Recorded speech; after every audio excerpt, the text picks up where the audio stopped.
나는 이제 당신의 아내가 아니라 내 삶을 지키려는 김정희야. 말기 암 진단 후 이혼을 요구하는 남편에게 맞서 66세 김정희는 생애 마지막 투쟁을 시작했습니다. 하지만 소송 과정에서 그녀의 변호사가 찾아낸 것은 남편 최영준의 상상조차 할 수 없었던 이중생활의 증거였습니다. 20년 전부터 이어진 외도와 재산 은닉. 더 충격적인 것은 그 비밀을 쥔 열쇠가 바로 남편의 숨겨진 딸에게 있다는 사실이었죠. 분노와 배신감에 몸을 떨던 정희는 그 젊은 여인을 찾아가 도움을 요청하기로 결심합니다. 이 극한의 상황 속에서 그녀는 절망이 아닌 반전의 기회를 발견할 수 있을까요? 오늘의 사연 지금 시작합니다. 김정희는 병원 복도 벤치에 멍하니 앉아 손에 들린 종이만 바라보고 있었습니다. 종합병원 암센터에서 받은 진단서에는 췌장암 사기, 자녀 생존 기간 6개월이라는 글자가 또렷하게 새겨져 있었죠. 정희는 곧 눈물이 터질 것 같았지만 40년 결혼 생활 동안 남편 최영준에게 보이지 않으려 애썼던 자신의 강인함을 애써 붙잡았습니다. 정희는 남편에게 이 사실을 알리기 위해 며칠 뒤 영준의 은퇴 후 서재로 쓰던 방으로 찾아갔습니다. 영준은 두꺼운 서류철을 정리하며 정희를 거들떠보지도 않았습니다. 정희가 머뭇거리며 진단서를 내밀자 영준은 안경을 고쳤으며 한참 동안 종이를 훑어보았습니다. 영준이 서류를 탁자 위에 내려놓으며 정희의 얼굴을 바라봤습니다. 최영준이 담담한 목소리로 말했습니다. 큰 병이네. 김정희가 목이 메어 더듬거리며 말했습니다. 의사 선생님이 이제 마음의 준비를 하래요. 최영준이 깊은 한숨을 쉬며 정희의 어깨를 툭 쳤습니다. 알았다. 내가 알아볼게. 그런데 정희야. 김정희가 고개를 들자 영준이 짐짓 걱정스러운 표정을 지었습니다. 당신 병원비가 보통이 아니겠지. 나중에 상속세도 만만치 않을 거고. 김정희가 영문을 모르겠다는 표정을 지으며 남편을 바라봤습니다. 최영준이 정희의 손을 잡으며 낮은 목소리로 속삭였습니다. 우리 병원비 때문에 세금 폭탄 맞지 않으려면 재산 정리를 좀 해야 할 것 같아. 당신 명의로 된 재산은 내가 먼저 받아두는 게 절세에도 좋지. 김정희는 남편이 자신의 건강보다는 돈 이야기를 먼저 꺼낸 것에 충격을 받았지만 영준이 자신을 위해 걱정한다고 믿으려 했습니다. 하지만 정희는 며칠 뒤 영준이 평소 알고 지내던 변호사와 식사를 하고 나오는 장면을 우연히 목격했습니다. 정희는 그때부터 남편이 자신을 위해 재산을 정리하는 것이 아니라 자신의 몫을 가로채려 한다는 의심을 품기 시작했습니다. 정희가 변호사 강혜인을 찾아가기 하루 전 영준이 이혼 합의서를 들고 정희에게 왔습니다. 최영준이 이혼 합의서를 정희의 앞에 내려놓았습니다. 우리 깔끔하게 마무리하자. 내가 변호사한테 자문받아서 최대한 당신한테 유리하게 정리한 거야. 김정희가 합의서를 펼쳐들었습니다. 합의서에는 위자료 최소한 지급, 모든 공동재산권 포기와 같은 내용이 쓰여 있었습니다. 정희는 배신감에 손이 떨려 합의서를 바닥에 떨어뜨렸습니다. 김정희가 떨리는 목소리를 애써 진정하며 영준을 노려봤습니다. 이게 내가 유리한 거야. 당신은 내가 병든 걸 틈타서 나를 완전히 내치려는 거잖아. 최영준이 차가운 표정으로 소리쳤습니다. 뭘 그렇게 흥분해. 어차피 몇 달 못 살 거 아니야. 내가 이 돈을 다 가지고 있다가 상속세로 날릴 바에야 내가 처리하는 게 합리적이지. 40년 살았으면 됐잖아. 정희는 40년간 쌓았던 모든 헌신이 비수가 되어 돌아오는 것을 느꼈습니다. 김정희가 숨을 헐떡이며 합의서를 갈기갈기 찢어버렸습니다. 나는 이혼 못해. 당신 뜻대로는 안 될 거야. 나도 끝까지 싸울 거야. 최영준이 정희의 뺨을 세차게 때리려는 듯 손을 들었다가 허공에서 멈췄습니다. 그래, 마음대로 해봐. 병든 몸으로 뭘 할 수 있을지 보자. 영준은 그 말을 남기고 방문을 박차고 나갔습니다. 정희는 자신의 손에 묻은 눈물을 닦으며 다음날 인권 변호사 강혜인을 찾아가 영준을 상대로 재산분할 소송을 제기했습니다. 영준은 정희가 소송을 걸었다는 내용 증명을 받고 격분하여 정희에게 찾아와 폭언을 퍼부었습니다. 김정희가 단호한 표정으로 영준의 눈을 똑바로 바라보며 말했습니다. 내가 이 병에 걸린 게 당신 탓은 아니지만 당신이 나한테 이럴 자격은 없어.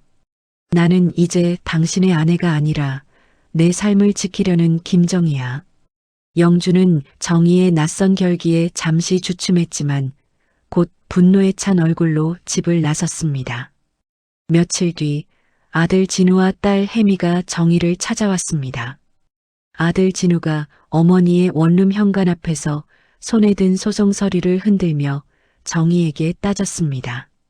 엄마, 대체 왜 이래? 아빠 소송 걸면 우리 집안 재산 다 엉망되는 거 몰라. 그냥 조용히 이혼하고 아빠가 주는 돈 받고 치료나 해. 딸 혜미가 팔짱을 끼며 진우의 옆에 섰습니다. 아빠가 엄마 병원비 대준다고 했잖아. 왜 일을 이렇게 크게 만들어? 엄마 이기적이야. 김정희는 자식들의 냉대에 마지막 남은 모성에 마저 산산조각 났습니다. 김정희가 아들의 서류를 매정하게 밀어내며 말했습니다. 너희는 아버지에게서 독립할 필요가 있지만 나는 이제 너희에게서 독립할 거야. 이게 내 마지막 소원이야. 정희는 자녀들에게 현관문을 닫아버리고 자신의 독립을 위한 마지막 싸움에 모든 것을 걸기로 결심했습니다. 이혼 재판 당일 김정희는 아침 일찍 변호사 사무실에 들러 혜인 변호사와 마지막으로 서류를 검토했습니다. 정희는 항암 치료를 거부한 탓에 병색이 완연했지만 연한 화장으로 얼굴의 기색을 감추고 당당한 태도를 유지했습니다. 법원에 도착하자 최영준은 회색 정장을 단정하게 차려입고 자신의 변호인과 함께 정희를 마주했습니다. 영준은 정희를 향해 잠시 씁쓸한 표정을 지어 보였지만 곧이어 차가운 눈빛으로 외면했습니다. 법정에 들어선 후 영준 측 변호인은 정희가 말기 암 환자이며 경제활동 능력이 전무하다는 점을 강조했습니다. 영준 측은 정희에게 분할될 재산의 가치를 최소화하려 했고 정희가 받은 위자료와 재산분할금은 고작 몇 달치 병원비에 불과할 것이라고 주장했습니다. 재판장이 정희에게 증언대에 설 것을 요청하자 정희는 천천히 일어나 발걸음을 옮겼습니다. 강혜인 변호사가 정희에게 침착한 목소리로 물었습니다.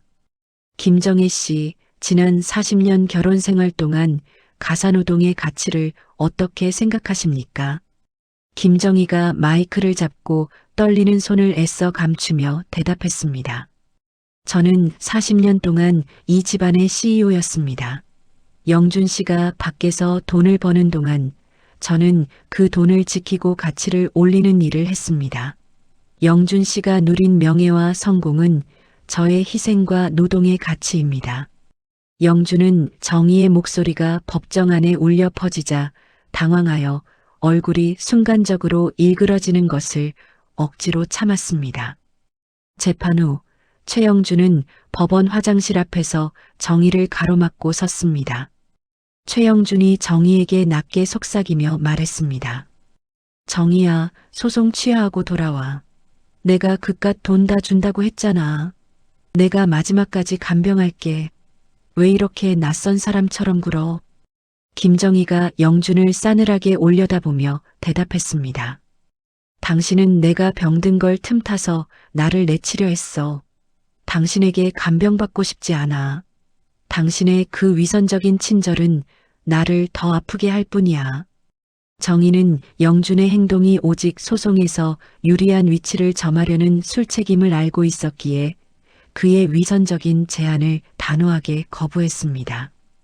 정희는 영준의 문자 메시지를 혜인에게 증거로 제출하며 영준의 행동이 법정 기만임을 재판부에 알렸습니다. 한편 영준 측 변호인은 정희가 최근 생명보험을 해지하여 거액의 현금을 확보했고 그 돈을 불투명하게 사용하고 있다는 점을 부각하며 정희의 재산 관리 능력을 문제 삼았습니다.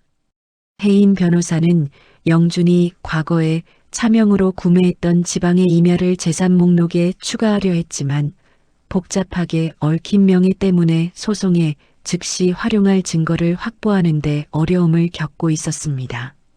며칠 뒤 아들 진우와 딸 혜미가 정희가 사는 낡은 원룸 앞으로 찾아왔습니다. 아들 진우가 무릎을 꿇고 눈물을 글썽이며 정희의 다리를 붙잡았습니다.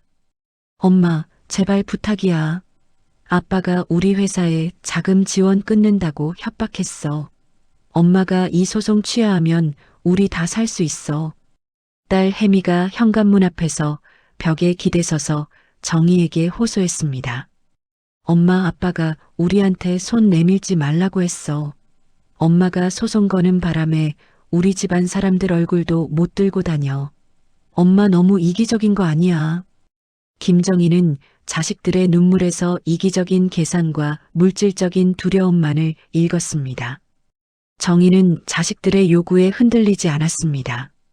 김정희가 아들의 손을 매정하게 밀어내며 단호하게 소리쳤습니다. 너희에게서 독립하는 것이 내 마지막 소원이라고 했어. 너희는 너희 아버지에게 매달려. 나는 내 삶을 살 거야. 더 이상 나를 찾아오지 마. 정희는 자녀들에게 현관문을 닫아버리고 그들의 냉대로부터 스스로를 격리했습니다. 정희는 자신의 아픔을 이겨내기 위해 인근 요양원으로 찾아가 무료 요리 봉사를 시작했습니다. 정희는 자신의 요리가 다른 사람들에게 기쁨을 주는 것을 보며 헌신이 인정받는 새로운 의미를 찾았습니다. 정희가 요양원에서 환자들에게 직접 만든 건강죽을 나누어 주자 한 노인이 정희의 손을 잡으며 감사의 눈물을 보였습니다. 정희는 그 노인의 따뜻한 눈빛에서 자신이 남편에게서 받지 못했던 인간적인 존중을 느꼈습니다. 최영준은 정희가 예상보다 강하게 저항하자 불안감을 느끼기 시작했습니다. 영준은 사설 탐정을 통해 정희의 건강 상태와 요양원 봉사활동까지 감시하는 비열한 행동을 계속했습니다. 영준은 정희가 곧 병으로 쓰러지기를 기다리면서 정희가 먼저 재산을 포기하고 소송을 취하할 날만을 기다렸습니다. 영준의 변호인은 다음 재판에서 정희가 요양원에서 봉사하는 사진을 증거로 제출하며 정희가 정상적인 경제활동이 불가능하다는 점을 간주할 준비를 했습니다. 정희는 자신이 이 소송에서 패배할 경우 남은 삶을 위한 단 한 푼의 돈도 없이 홀로 죽음을 맞이할 수 있다는 절박한 위기감을 느꼈습니다. 하지만 정희는 이 위기 속에서도 자신의 삶을 스스로 개척하겠다는 의지를 꺾지 않았습니다. 정희는 변호사 혜인에게 더욱 강력한 증거를 찾아달라고 요구하며 다음 재판을 준비했습니다. 정희의 이 고독하고 절박한 싸움은 점점 더 깊은 위기로 빠져들고 있었습니다. 2차 변론 기일을 앞두고 혜인 변호사는 영준의 회사 비리를 조사했던 퇴직 직원을 의도적으로 찾아내 접촉했습니다. 혜인 변호사는 영준의 수상한 거액 인출 내역과 그 직원의 퇴직 시기가 일치한다는 사실을 확인했습니다. 퇴직 직원은 영준이 20년 전부터 회사 비자금을 관리했던 박수연이라는 여성과 부적절한 관계를 유지했으며 그녀에게 상가 건물 등 거액의 재산을 증여했다는 충격적인 정보를 제보했습니다. 김정희는 40년 동안 헌신했던 남편의 이중 생활에 대한 증거를 확인하고 엄청난 배신감과 함께 자신이 소송에서 이길 결정적인 카드를 손에 넣었음을 깨달았습니다. 정희는 자신의 병보다 남편의 비열함에 더 큰 분노를 느꼈고 그동안 자신이 얼마나 기만당했는지에 대한 뼈아픈 깨달음을 얻었습니다. 해임 변호사는 박수연이 이미 수년 전에 사망했고 현재 그녀가 남긴 상가 건물의 소유권이 그녀의 딸인 서희에게 상속되었음을 확인했습니다. 해임 변호사는 서희가 영준의 치부를 드러낼 핵심 인물이 될 것이라 판단했습니다. 정희와 해임 변호사는 서희가 운영하는 작은 북카페를 찾아갔습니다. 북카페 한쪽에서 책을 읽고 있던 서희는 갑작스러운 정희의 방문에 경계하는 눈빛을 감추지 못했습니다. 김정희가 서희가 앉은 탁자 앞에 조용히 마주 앉았습니다. 서희 씨, 놀라게 해서 미안해요. 저는 김정희예요.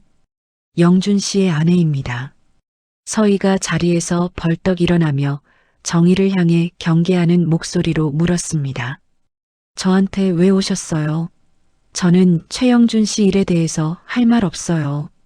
김정희가 조용히 자신의 말기 암 진단서를 서희에게 내밀었습니다. 김정희가 담담한 표정으로 말했습니다. 나는 이제 6개월 정도밖에 시간이 없대요. 하지만 이 짧은 시간 동안 나를 평생 속인 남편에게서 내 삶을 되찾고 싶어요. 서희는 정희가 내민 진단서와 고통 속에 담긴 진정성을 확인하고 눈빛이 흔들렸습니다. 서희는 어린 시절 영준이 어머니 박수연에게 했던 부당한 처우와 사업 실패를 겪게 했던 과거를 떠올리며 영준에 대한 깊은 증오심을 가지고 있었습니다. 서희가 한숨을 내쉬며 정희에게 조용히 말했습니다. 사실대로 말할게요. 영준 씨, 우리 엄마에게도 아주 비열했어요. 아버지라는 사람이 얼마나 잔인했는지 보여주고 싶어요. 서희는 카운터 뒤 금고에서 오래된 서류철을 꺼내 정희의 앞에 내려놓았습니다. 서류철 안에는 영준이 박수연에게 보냈던 재산관리 장부 사본과 차명 계좌의 거래 내역서가 들어 있었습니다. 이 증거들은 영준이 정희와 결혼 생활을 하는 동안 수억 원의 재산을 조직적으로 은닉했고 정희의 몫이 될 재산을 빼돌리려 했다는 사실을 증명하는 완벽한 물증이었습니다. 정희는 남편의 철저한 기만에 엄청난 분노를 느꼈지만 이 증거들 덕분에 소송에서 완벽한 승리를 거둘 수 있다는 희망을 동시에 발견했습니다. 김정희가 서희의 손을 잡으며 떨리는 목소리로 감사 인사를 전했습니다. 서희 씨, 고마워요. 이 증거 덕분에 나는 내 삶의 마지막을 기만당한 채 끝내지 않을 수 있게 되었어요. 정희는 이 증거들을 해임 변호사에게 전달하며 소송의 방향을 단순 재산 분할이 아닌 배우자의 부정한 행위로 인한 이혼 및 재산 반환 청구로 전환할 준비를 마쳤습니다. 영준은 자신이 완벽하게 숨겼다고 믿었던 재산과 비밀이 정희의 손에 들어갔다는 사실은 꿈에도 모른 채 다음 변론 기일에서 정희를 압박할 전략만을 짜고 있었습니다. 정희는 마지막 변론 기일에 영준의 치부를 만천하에 드러내고 그동안 당했던 모든 고통을 정의로운 승리로 되갚아주기로 결심하며 희미하게 미소 지었습니다. 정희의 고독한 투쟁은 이제 배신을 심판하는 새로운 국면을 맞이하고 있었습니다. 이혼 소송 최종 변론 기일, 김정희 측은 서희가 제공한 핵심 증거를 공개하며 최영준의 재산 은닉 및 부정한 행위를 법정에서 낱낱이 폭로했습니다. 증거 공개에 최영준은 얼굴이 흑빛으로 변했고 변호사와 상의할 능력조차 상실한 채 좌절했습니다.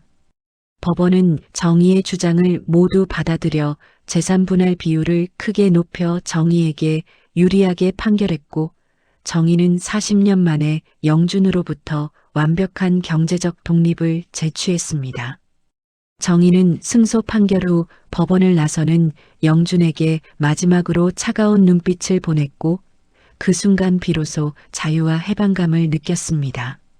정희는 판결로 확보한 재산의 일부를 향후 치료비로 쓰고 남은 돈으로는 평생의 꿈이었던 수제 도시락 가게를 열기 위해 상가를 물색하기 시작했습니다.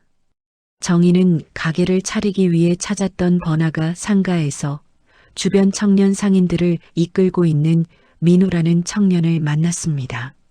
민호는 정희의 연륜에도 불구하고 새로운 사업에 도전하는 열정을 높이 평가했습니다. 민호는 정희의 가게 계약에 필요한 복잡한 행정 절차와 지역 상권 정보에 대한 실질적인 조언을 아낌없이 제공했습니다. 김정희가 민호에게 환하게 웃으며 말했습니다. 민호 씨가 없었으면 이런 용기 못 냈을 거예요. 정말 고마워요. 나는 요리는 자신 있지만 요즘 젊은 사람들 취향은 전혀 모르겠어요. 민호 씨가 좀 가르쳐 줘야겠어. 민호가 정희의 손을 잡으며 힘주어 말했습니다. 걱정 마세요, 사장님. 요리 실력은 제가 보장합니다. 제가 소셜미디어를 활용한 홍보와 온라인 주문 시스템 구축 방법을 전부 알려드릴게요. 요즘은 맛도 중요하지만 마케팅이 생명입니다. 민호는 정희의 뛰어난 요리 솜씨를 확인하자마자 그녀의 사업 멘토를 자처했고 정희는 민호와의 활발한 관계를 통해 잃었던 활력과 에너지를 되찾았습니다. 정희는 말기 암 환자라는 절망적인 현실 속에서도 새벽부터 일어나 새로운 레시피를 연구하며 성공적인 사업가로서의 면모를 갖추기 시작했습니다. 정희는 자신의 건강 상태를 숨기지 않고 민호와 직원들에게 솔직하게 밝혔고 그들은 정희의 용기에 감동하며 더욱 헌신적으로 가게 운영을 도왔습니다. 직원들은 정희가 무리할까봐 걱정했고 정희가 잠시 쉴 때마다 따뜻한 차를 가져다 주며 보살폈습니다. 정희가 직원들에게 따뜻한 미소를 지으며 말했습니다. 너희들이 나한테는 정말 큰 힘이야. 고맙다. 내가 예전에 가족들한테 못 받은 사랑을 너희들한테 받는 것 같아. 정희가 만든 도시락은 정성 가득한 집밥이라는 입소문을 타고 지역 직장인들 사이에서 빠르게 퍼져나갔습니다. 특히 주변 병원과 사무실에서는 정희의 도시락을 힐링 도시락으로 부르며 점심시간마다 주문량이 폭발적으로 늘어났습니다. 정희는 평생 남편과 자녀들에게 제공했던 자신의 헌신과 노동이 이젠 상품이라는 이름으로 정당한 대가를 받고 인정받는 것에 큰 기쁨과 자존감을 느꼈습니다. 정희는 자신을 위해 일하는 것이 얼마나 행복한 일인지 깨달았습니다. 옛 남편 영주는 정희가 소송에서 승리한 후 병이 악화될 것이라 예상했지만 정희가 성공적으로 사업을 시작했다는 사실은 전혀 모르고 있었습니다. 영주는 정희가 확보한 돈을 병원비로 다 쓰고 쓸쓸히 죽을 것이라 확신하며 자신의 패배만을 곱씹고 있었습니다. 정희는 매일 아침 가게 문을 열며 암과의 싸움에서 이길 수 있는 의지를 다졌고 자신의 남은 삶을 오직 자신만을 위해 개척하기 시작했습니다.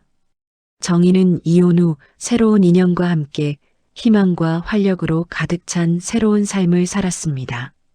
정희의 고독했던 삶은 민호라는 든든한 조력자를 만나 성공적인 사업가의 길을 걷기 시작했습니다. 정희는 자신의 남은 삶의 시간표를 환자가 아닌 사업가 김정희로 채워나가며 새로운 인생의 희열을 만끽했습니다. 정희는 병마와 싸우면서도 미소를 잃지 않았고 가게를 찾는 모든 손님들에게 긍정적인 에너지를 전파했습니다. 정희는 이 모든 것이 자신을 버린 남편과 자식들에게 보여줄 수 있는 가장 통쾌한 복수라고 생각했습니다. 정희의 삶은 이제 더 이상 과거의 그늘에 머물지 않았습니다. 정희는 자유롭고 당당한 주체로 우뚝 섰습니다. 정희의 도시락 가게 마지막 만찬은 개업 6개월 만에 지역 건강한 맛집으로 선정되어 언론의 주목을 받기 시작했습니다. 정희는 60대 자수성가 CEO로 지역 경제신문 일면을 장식하며 유명 인사가 되었습니다. 정희는 바쁜 와중에도 꾸준한 식이요법과 긍정적인 정신력 덕분인지 정기검진에서 암세포의 활동이 현저히 둔화된 일시적인 관에 진단을 받았습니다. 담당 의사는 정희에게 이것은 기적이나 다름없습니다. 사장님의 강한 삶의 의지가 만든 결과입니다라고 말했지만 언제든 재발할 수 있음을 엄중히 경고하며 복선을 깔았습니다. 가게는 밀려드는 주문으로 인해 인근 지역에 2호점을 확장할 정도로 번창했고 정희는 생애 최고의 경제적 자유와 성취감을 만끽하며 행복한 나날을 보냈습니다. 정희는 직원들에게 최고의 복지를 제공했고 직원들은 정희를 진심으로 존경하고 따랐습니다. 어느 날 지역 방송국에서 정희의 말기 암 투병 중 인생 역전 창업기를 특집 다큐멘터리로 제작하기 위해 가게를 찾아왔습니다. 정희는 카메라 앞에서 자신의 고난과 성공 스토리를 세상에 공개하기로 결심했습니다. 정희가 다큐 인터뷰 중 카메라를 똑바로 바라보며 단호하게 말했습니다. 나는 이제 나를 버린 사람이 아니라 나를 응원하는 사람들의 사랑으로 남은 삶을 살 겁니다. 나의 이 행복한 시간들은 나를 무시했던 그들에게 보여주는 가장 통쾌한 승리입니다. 정희의 진솔한 이야기는 방송 후 폭발적인 화제를 모았고 곧바로 유튜브 콘텐츠로 재가공되어 엄청난 조회수를 기록했습니다. 정희는 희망과 용기의 상징으로 전국적인 유명세를 얻으며 많은 시청자에게 깊은 울림을 주었습니다. 정희는 이 성공을 통해 얻은 수익 중 상당 부분을 자신과 비슷한 처지의 여성 사업가들을 위한 소액대출 펀드에 익명으로 기부하며 선한 영향력을 펼치기 시작했습니다. 정희는 자신의 투병 상태를 민호에게 솔직히 공유하고 혹시 모를 상황에 대비하여 가게의 경영 일부를 민호에게 위임했습니다. 민호는 정희의 깊은 신뢰에 감동하며 사업을 더욱 철저하게 관리했습니다. 정희는 암세포 활동이 잠시 둔화된 평화로운 시기를 이용해 민호와 함께 그동안 가보고 싶었던 남해안의 작은 폭우로 짧은 드라이브 여행을 떠났습니다. 정희는 시원한 바닷바람을 맞으며 미소를 지었습니다. 김정희가 바다를 바라보며 감격에 찬 목소리로 말했습니다. 영준 씨랑 살 때는 이런 자유는 꿈도 못 꿨어. 내가 번 돈으로 이렇게 아름다운 곳에 올 수 있다니. 이게 사는 거지.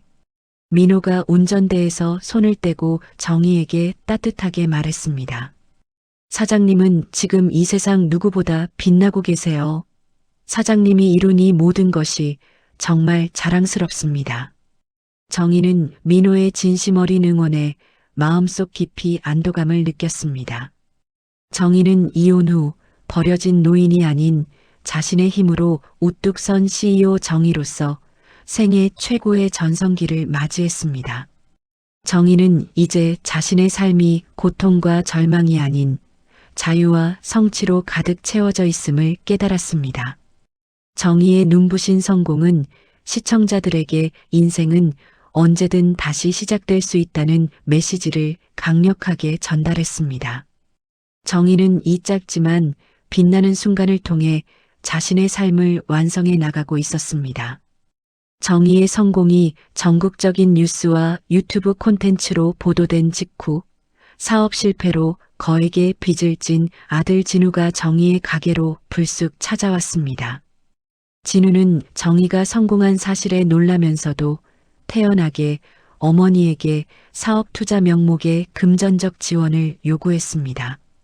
아들 진우가 정희에게 다가와 손을 잡으며 끈질기게 매달렸습니다. 엄마, 내가 지금 이 순간에 급한 자금만 해결하면 이번 사업 정말 대박 날 수 있어. 엄마 아들인데 이 어려운 상황을 외면하는 게 말이 돼. 우리 가족이 다시 합치려면 엄마 돈이 필요하다고.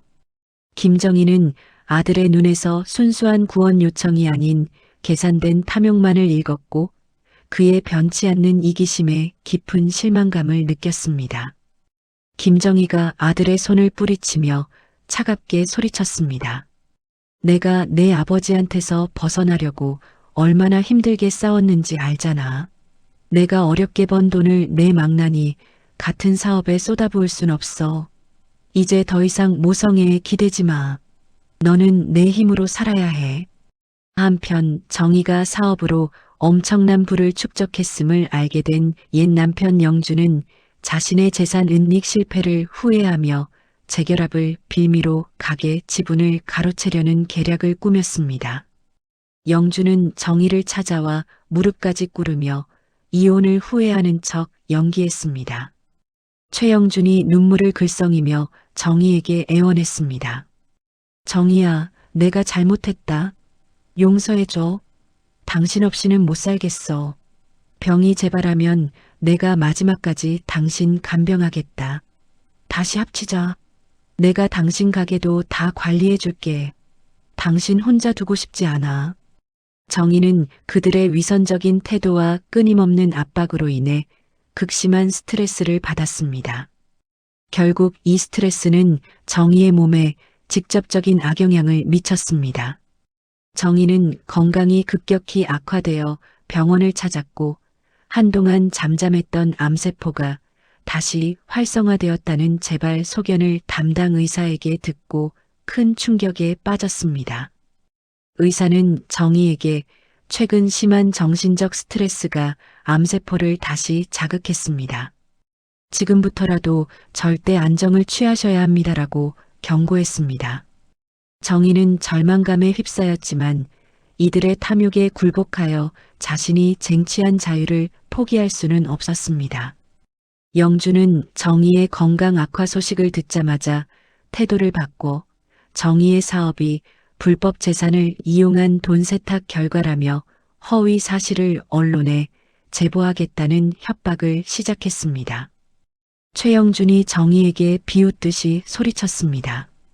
내가 돈만 챙기고 곧 죽을 거라는 걸 세상에 다 알려주겠어. 내 가게는 전부 불법이야. 내가 가만두지 않겠다. 내 명예를 바닥에 처박아 주겠다.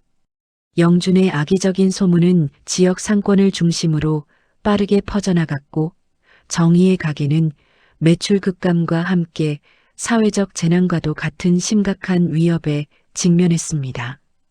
손님들이 불안해하며 도시락 주문을 취소하는 사태가 발생했습니다.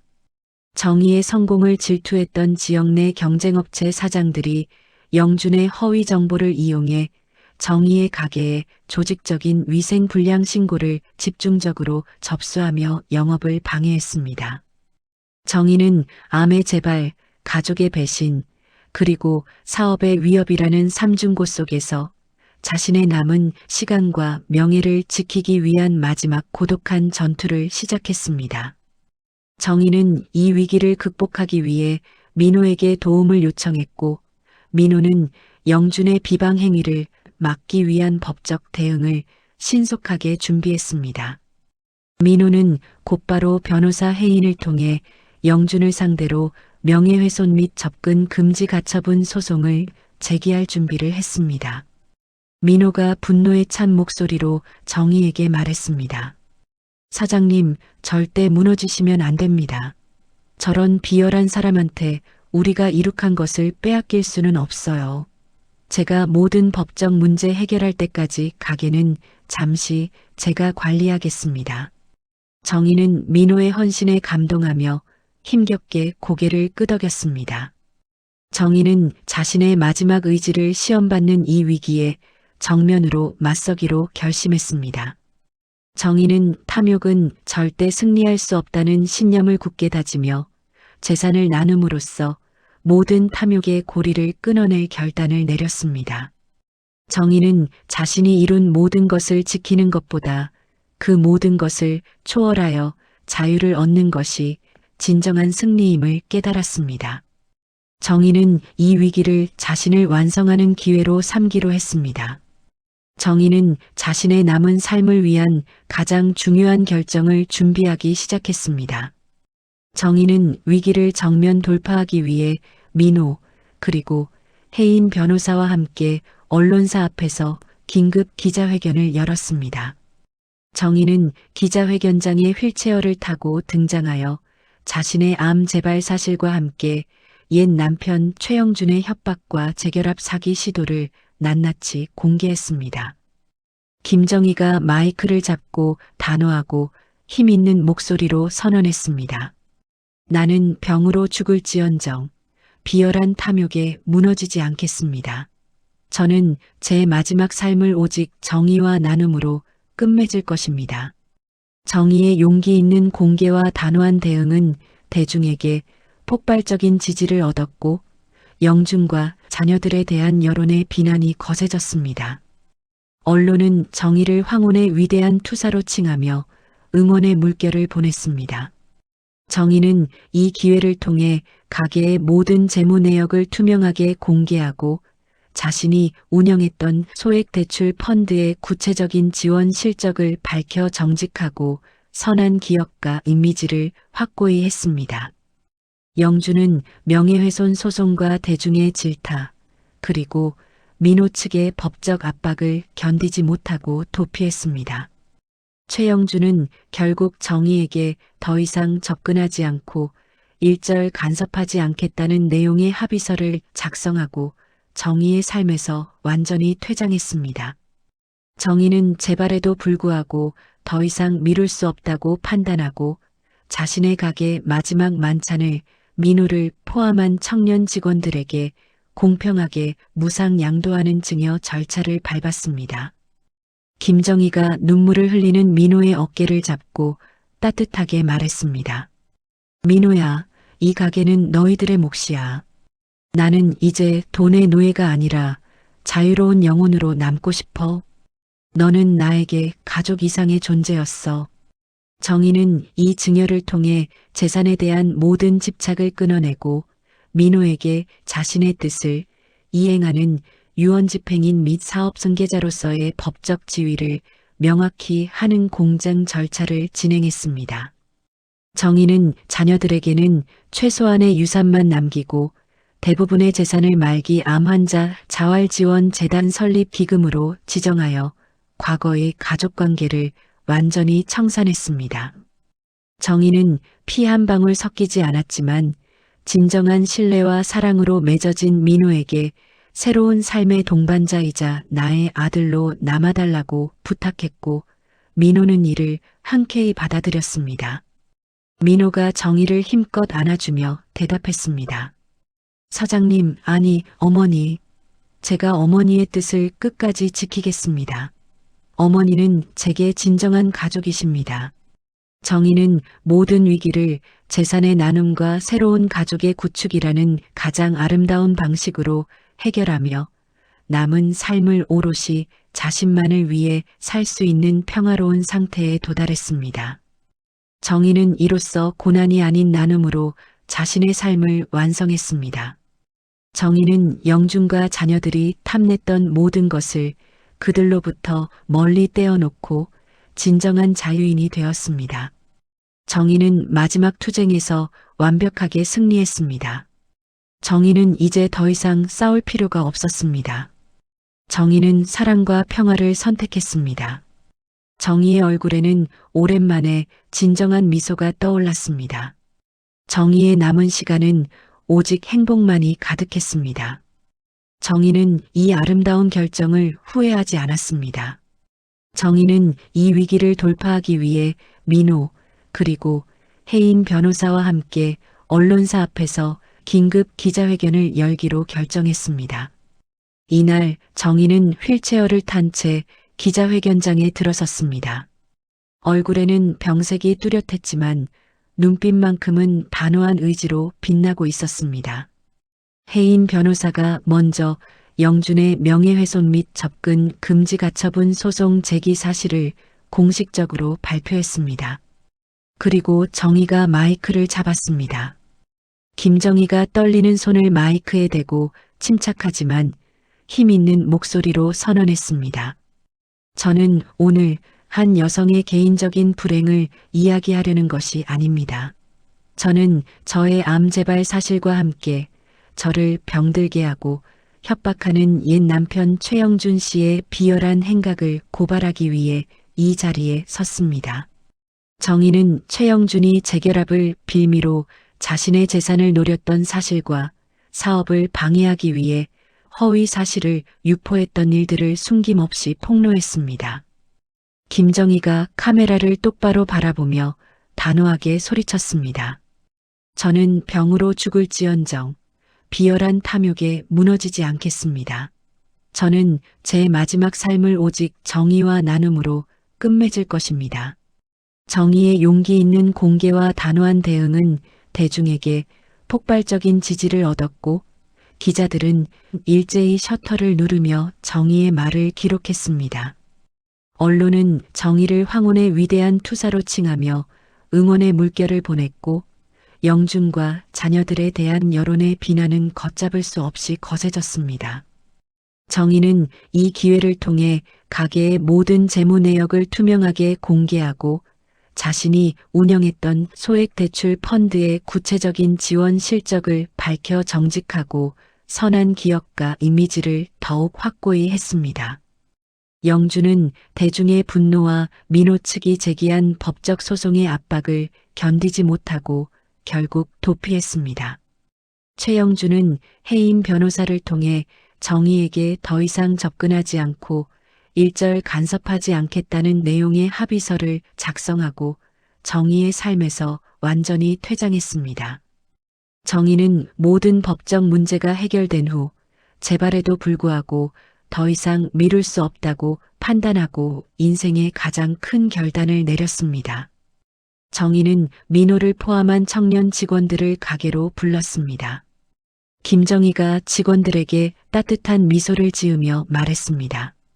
나는 이제 돈의 노예가 아니라 자유로운 영혼으로 남고 싶어. 이 가게는 내가 꿈꾸던 곳이었지만 이제는 너희들의 꿈을 위한 곳이 되어야 해. 정의는 자신의 가게의 마지막 만찬을 민호를 포함한 청년 직원들에게 공평하게 무상 양도하는 증여 절차를 밟았습니다. 눈물을 글썽이는 민호의 어깨를 잡고 정의가 말을 이어갔습니다. 민호야, 이 가게는 너희들의 몫이야. 나는 너에게 가족 이상의 존재였고 너는 나에게 그 이상의 헌신을 보여줬어. 민호가 감격에 찬 목소리로 정의에게 말했습니다. 어머니, 저희가 어머니의 뜻을 받들어 이 가게를 더욱 빛내겠습니다. 저희는 어머니를 결코 잊지 않을 겁니다. 정의는 이 증여를 통해 재산에 대한 모든 집착을 끊어냈고 민호에게 자신의 뜻을 이행하는 유언집행인 및 사업 승계자로서의 법적 지위를 명확히 하는 공장 절차를 진행했습니다.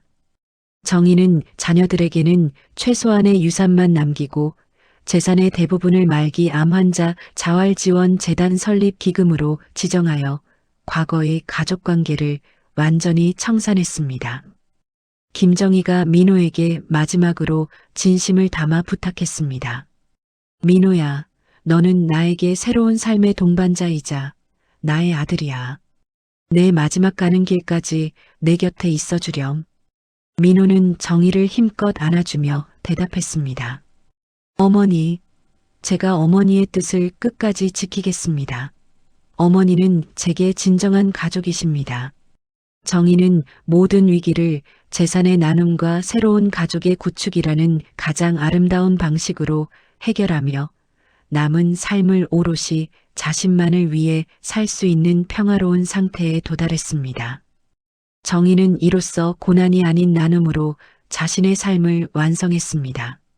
정의는 영준과 자녀들이 탐냈던 모든 것을 그들로부터 멀리 떼어놓았고 진정한 자유인이 되었습니다.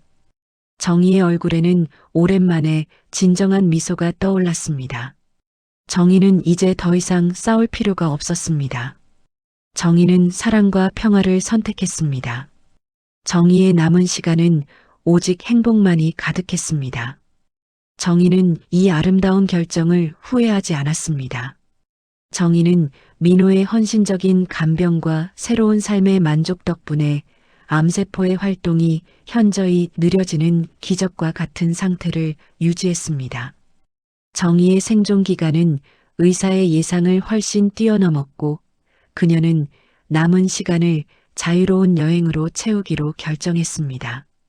정희는 민호와 함께 유언장을 작성하여 자신이 죽은 후 재산의 대부분을 말기 암 환자 자활지원재단에 기부하고 나머지는 민호와 직원들에게 분배한다는 뜻을 공증했습니다. 김정희가 민호에게 잔잔하게 웃으며 말했습니다. 민호야, 나는 이제 돈 걱정이 없어. 내 덕분에 내가 정말 하고 싶었던 일을 할 수 있게 되었어. 이제 나랑 같이 지중해로 떠나자.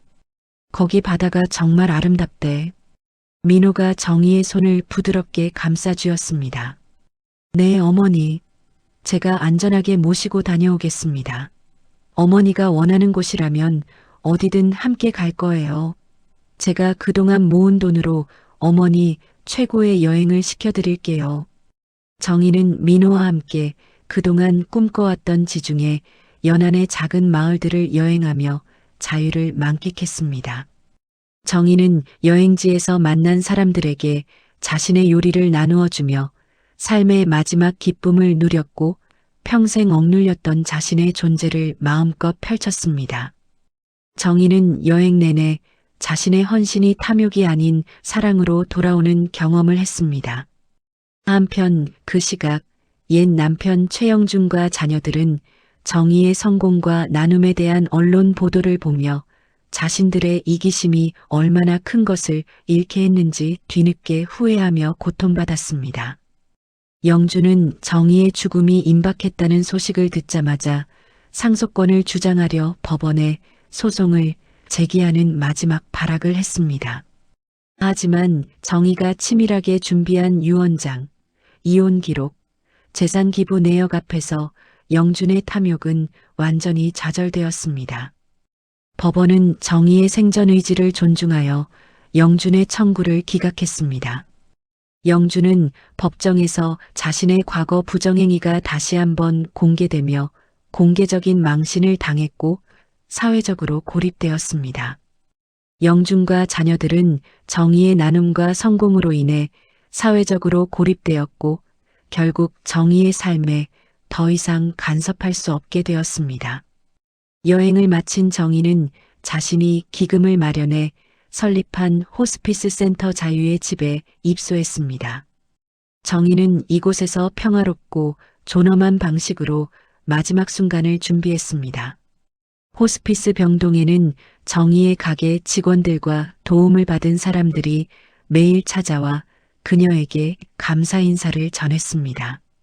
마지막 순간 정희는 민호의 따뜻한 손을 잡고 조용히 눈을 감았고 그녀의 얼굴에는 40년간의 억압에서 벗어난 해방감이 역력하게 드러났습니다. 정희는 마지막 순간까지 자신의 삶을 스스로 선택한 여인으로 남았습니다. 정희의 장례식은 소박했지만 그녀로 인해 새로운 기회를 얻은 청년 직원들과 도움을 받은 환자들, 그리고 민호가 주축이 된 새로운 가족들의 진심 어린 애도 속에서 치러졌습니다. 장례식 조의금 전액은 정희의 뜻에 따라 재단에 기부되었습니다. 옛 가족 영준 및 자녀들은 장례식에 참석하긴 했으나 그들은 아무런 발언권도 행사하지 못하며 정희의 완벽한 승리와 독립을 지켜보았습니다. 민호는 정희에게 물려받은 도시락 가게를 전국적인 프랜차이즈로 성공시켰고 정희의 뜻을 이어받아 재단에 정기적으로 거액을 기부하며 스승의 정신을 계승했습니다. 민호는 강연에 설 때마다 가장 위대한 스승은 제게 나만의 인생을 살 용기를 준 김정희 여사였다고 회고하며 정희의 이야기를 전파했습니다. 민호는 정희의 이름을 걸고 자활지원재단을 성공적으로 운영했습니다. 정희의 모든 이야기는 66세, 인생은 배신이 아닌 독립으로 완성된다는 제목의 다큐멘터리로 제작되어 수많은 시청자에게 용기와 영감을 주었습니다. 정의의 삶은 남은 삶을 오롯이 자신만을 위해 살았던 아름다운 승리의 기록으로 영원히 남았습니다. 정의는 죽음으로써 영원한 자유를 얻었습니다. 정의의 이야기는 많은 이들에게 희망을 주었습니다. 정의는 성공적인 독립을 통해 자신의 인생을 완성했습니다. 정의님의 이야기는 여기서 막을 내립니다. 그녀의 삶은 66세에 찾아온 시한부 선고와 남편의 지독한 배신이라는 절망적인 상황에서 시작되었지만 결국 가장 눈부신 승리로 완성되었습니다. 많은 분들이 정의님의 투병과 사업 성공에 놀랐지만 그녀의 진정한 승리는 재산을 나눔으로써 옛 가족의 탐욕으로부터 영원히 벗어났다는 데 있습니다. 피 한 방울 섞이지 않은 민호를 새로운 가족으로 선택하고 남은 삶을 오롯이 자신의 기쁨과 자유를 위해 썼던 정혜님. 그녀는 병든 몸을 가졌을지언정 누구보다 건강하고 자유로운 영혼을 가진 여인이었습니다. 우리는 이 이야기를 통해 깨닫습니다. 인생의 마지막 페이지는 타인에게 버려진 순간이 아니라 스스로 자신의 가치를 깨닫고 독립을 선언한 순간부터 시작된다는 것을요. 정희님은 남은 삶을 두려움과 고통이 아닌 사랑과 나눔으로 채우며 우리 모두에게 희망을 선물했습니다. 그녀의 용기와 결단은 우리에게 당신의 인생은 아직 끝나지 않았다고 속삭여줍니다. 이야기를 끝까지 들어주신 분이 계시다면 잘 들었다고 댓글 하나만 남겨주세요. 감사합니다.